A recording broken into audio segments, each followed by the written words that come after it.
Di sebuah danau, orang-orang tengah menjalankan aktivitasnya seperti biasa.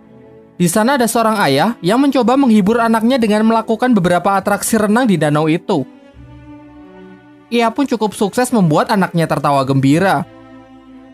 Namun tak lama setelah itu sang ayah tidak lagi nampak di permukaan, yang kemudian diikuti dengan air danau yang seketika berubah warna menjadi merah darah.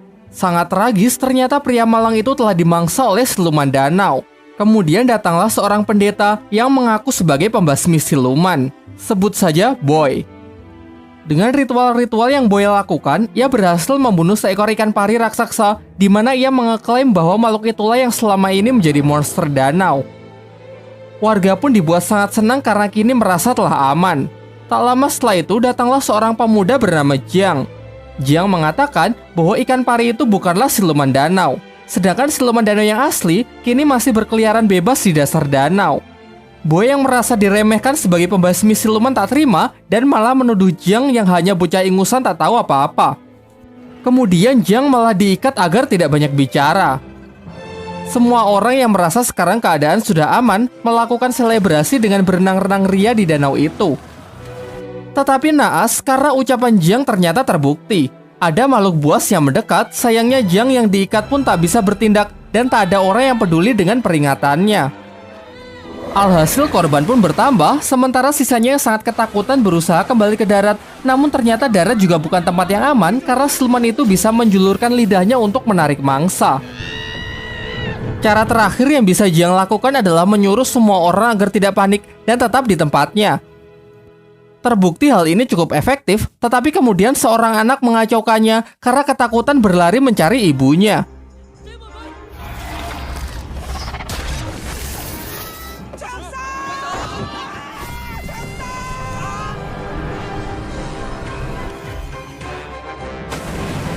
Sang ibu yang tidak bisa menerima kenyataan itu pun frustasi dan menjeburkan dirinya ke danau untuk menantang siluman itu. Disinilah akhirnya siluman itu menampakkan dirinya yang ternyata memiliki wujud yang sangat menyeramkan. Selanjutnya ada seorang bayi yang juga hendak jatuh ke danau. Beruntung Jiang yang telah berhasil terlepas datang menyelamatkannya. Jembatan mereka pun patah yang secara kebetulan memerangkap siluman ikan itu. Bersama Boy, Jiang memanfaatkan kesempatan ini untuk melemparkan ikan itu ke darat. Tetapi karena perbedaan berat yang lumayan jauh, mereka pun kesulitan melakukan hal itu. Para warga yang berusaha membantunya pun juga sia-sia. Kocaknya lalu datang seorang wanita gemuk yang berhasil melontarkan siluman itu ke darat.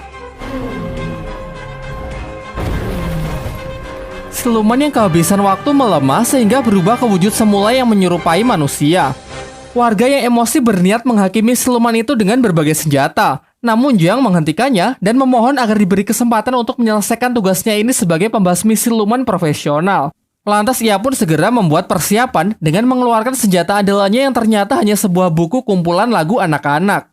Dengan ritual ini harapannya ia bisa memberikan siluman itu pencerahan.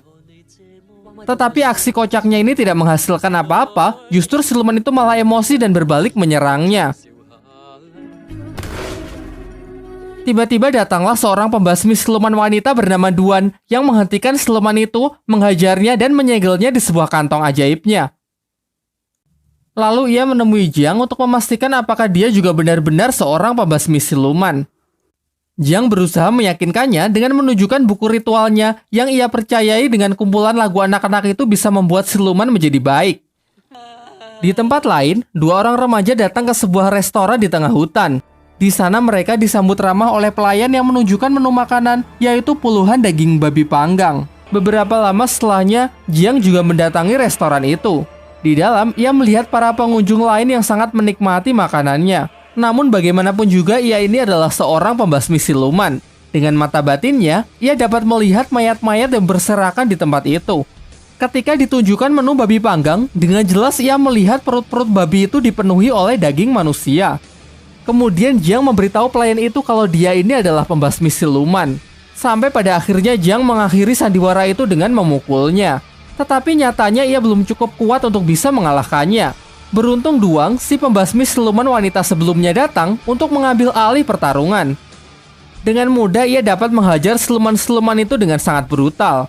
Meskipun kalah jumlah, ia jauh lebih unggul dengan menggunakan gelang-gelangnya sebagai senjata untuk menghancurkan para siluman itu.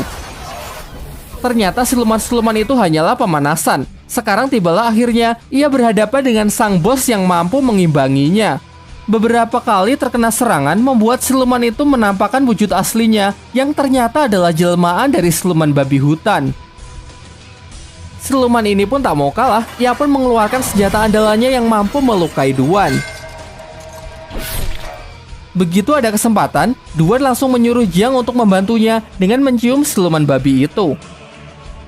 Awalnya Jiang menolak karena melihat siluman itu memiliki wajah yang sangat mengerikan. Sampai secara tak sengaja ia melakukannya yang membuat siluman babi itu tersedot di dalam dirinya. Duan kemudian menciumnya, sehingga siluman ini kini beralih di tubuh Duan. Terakhir ia memasukkan siluman itu ke kantong ajaibnya. Namun sayangnya siluman itu sangat kuat, sehingga kantong andalannya itu pun hancur dibuatnya. Melihat situasi yang semakin mengkhawatirkan, mereka pun kabur meninggalkan tempat itu yang runtuh. Besoknya Jiang kembali menemui gurunya. Sang guru menceritakan mengenai kisah dari siluman babi yang dihadapi Jiang. Siluman ini dulu adalah seorang pria baik hati bernama Gong. Tetapi semasa hidupnya, ia diperlakukan diskriminatif karena memiliki wajah yang sangat jelek seperti babi. Meskipun begitu, Gong berhasil menikahi wanita yang amat ia cintai. Sayangnya sang istri malah berselingkuh dengan seorang pria tampan. Dan ketika ia mempergoki istrinya itulah, ia kemudian dibunuh menggunakan garpu tanah bermata 9.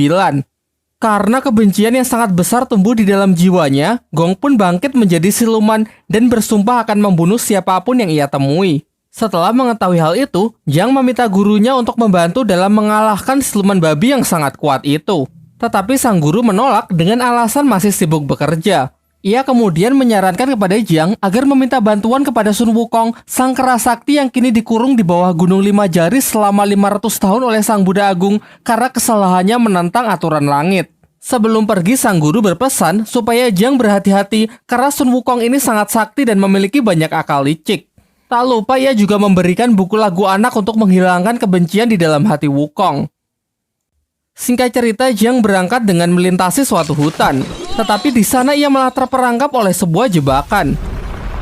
Kemudian datanglah kereta pemilik jebakan itu. Mereka adalah sekelompok orang yang mengaku dari barat yang bertugas membunuh siluman sekaligus membunuh pembasmi siluman. Di dalam kereta itu juga keluar beberapa orang lagi yang menjadi tawanan dari geng ini. Geng ini lalu menginterogasi mereka satu-satu, dan jika ada yang terbukti terdapat pembasmi siluman, maka akan segera mereka eksekusi. Jiang yang ketakutan pun mulai ragu untuk mengakui profesinya. Tetapi kemudian Duan mendekat dan mengatakan kalau mereka ini adalah suami istri yang sedang bertengkar. Jiang mencarinya ke hutan, dan secara tak sengaja ia malah terperangkap. Demi untuk membuktikan hal itu, geng tersebut meminta mereka agar melakukan hubungan suami istri. Berbeda dari Duan yang sangat bersemangat, Jiang menolak karena ia adalah seorang biksu. Akhirnya karena tak ada pilihan lain, Jiang pun nyaris bersedia. Sampai ia menemukan sebuah fakta kalau ternyata senjata yang tertancap di tangan Duan hanyalah sebuah mainan. Dari sini pun terungkap bahwa ini adalah sandiwara dari Duan yang sangat mencintai Jiang. Secara terang-terangan ia ingin menikahinya, memiliki seorang anak dan hidup bahagia. Namun dengan tegas Jiang menolak karena ia menginginkan cinta yang lebih besar, yaitu cinta dari sang Buddha Agung. Hal ini membuat Duan patah hati, kemudian memukuli Jiang, bahkan sampai mengurungnya. Hingga mereka dikejutkan oleh kedatangan Gong si siluman babi yang ingin menghabisi mereka. Lalu Duan meminta Jiang agar turun dari kereta karena ia ingin menabrakkan kereta itu ke siluman. Kereta itu pun hancur berkeping-keping. Jiang sangat cemas melihat Duan yang sepertinya terluka parah. Jiang merasa sedih dan seakan menyesali perbuatan ia sebelumnya. Namun lagi-lagi ini adalah sandiwara Duan untuk mengetahui isi hati Jiang yang sebenarnya.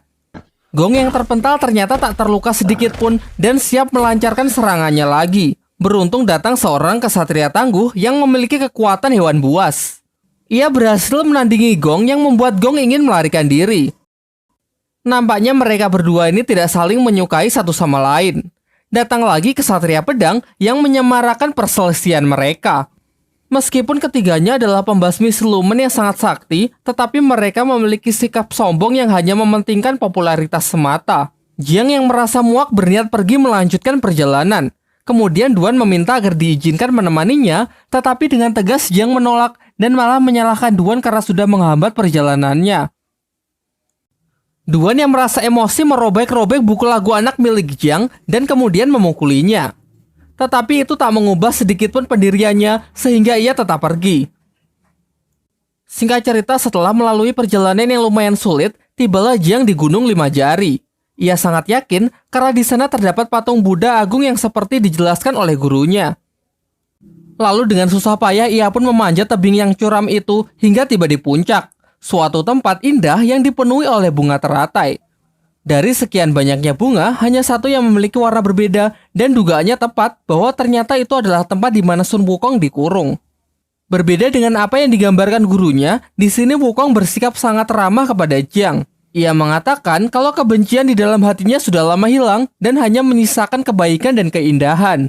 Lalu dengan senang hati ia ingin membantu Jiang dalam menjinakkan siluman babi. Ia menyuruh Jiang untuk mengambil sebuah jimat di tempat itu yang dikenal sebagai mantra api suci. Dengan benda itu, ia dapat menjinakkan siluman babi. Tetapi ternyata Jiang tidak mudah untuk ditipu. Ia menyadari kalau jimat itu adalah sebuah mantra yang digunakan oleh Sang Buddha untuk menyegel Wukong. Seketika sifat Wukong pun berubah 180 derajat yang memperlihatkan sifat aslinya sebagai siluman yang sangat berbahaya. Tetapi sepertinya Wukong memiliki mental illness. Secara paksa, ia mencoba keluar dari tempat itu yang membuat dirinya terkena siksaan cambuk dari kekuatan Sang Buddha.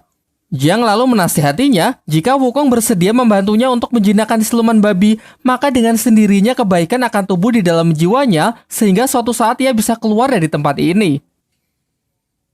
Tak lama setelah itu datanglah 3 pembasmi siluman yang sebelumnya, yaitu Kesatria Hewan Buas, Kesatria Kaki, dan Kesatria Pedang. Pada awalnya Wukong diremehkan karena perawakannya yang sangat kecil. Mencoba unjuk kebolehan Kesatria Hewan Buas maju terlebih dahulu untuk melancarkan serangannya. Tetapi dengan mudah Wukong dapat mengatasinya dan malah memakan kesatria itu hidup-hidup. Giliran Kesatria Kaki yang menyerangnya menggunakan injakan telapak kaki raksasa. Pada awalnya ia sangat sombong dan yakin dengan kakinya itu dapat mengalahkan Wukong. Namun karena tubuh Wukong yang terlalu keras, kakinya pun malah berlubang. Terakhir Kesatria Pedang membuka kotaknya yang berisi beberapa pedang kecil. Dengan mantra yang ia rapalkan, pedang itu pun berubah menjadi sangat tajam dan langsung melesat ke arah Wukong. Wukong lalu menangkap pedang itu, namun ia malah ikut terlempar ke udara. Kesatria Pedang memanfaatkan kesempatan ini untuk mengeluarkan seluruh pedangnya dan menyerangnya secara bertubi-tubi. Lagi-lagi Wukong lebih unggul dengan bisa menghindari semua serangan itu. Lalu Kesatria menyatukan seluruh pedangnya untuk melancarkan serangan pamungkasnya. Meskipun Wukong gagal menangkisnya menggunakan Toya Sakti, tetapi dengan tubuhnya yang sangat keras pedang itu pun malah hancur berkeping-keping. Kemudian Wukong mendekat dan langsung membakar para pembasmi siluman itu hingga hancur menjadi debu. Kini tersisa Jiang sendirian yang akan dihabisi oleh Wukong. Tetapi kemudian Duan datang dan langsung menantang Wukong. Sayangnya apa daya level mereka terpaut terlalu jauh. Duan menerima serangan fatal dari Wukong yang membuatnya harus meregang nyawa. Di saat-saat terakhirnya, Duan mengatakan bahwa ia benar-benar tulus mencintai Jiang. Jiang membalasnya dengan mengatakan bahwa sebenarnya ia juga sudah lama jatuh cinta kepada Duan. Terakhir, Jiang mengabulkan keinginan yang selalu diminta oleh Duan, yaitu melakukan sebuah ciuman. Di sampingnya, Jiang melihat buku lagu anak-anak miliknya yang ternyata sudah Duan perbaiki. Jiang lalu membacanya, dan seketika seluruh lukanya pun sembuh, serta ia diselimuti oleh cahaya Sang Buddha. Dengan doa yang ia panjatkan, patung Sang Buddha pun bangkit kembali. Tetapi Wukong yang sangat emosi segera menghancurkan patung itu dengan hanya sekali pukulan.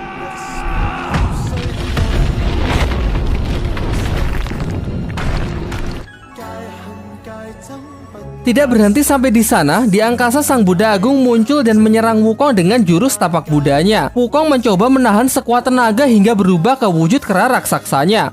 Tetapi nampaknya meskipun ia keras sakti sangat mustahil menahan serangan sekuat itu.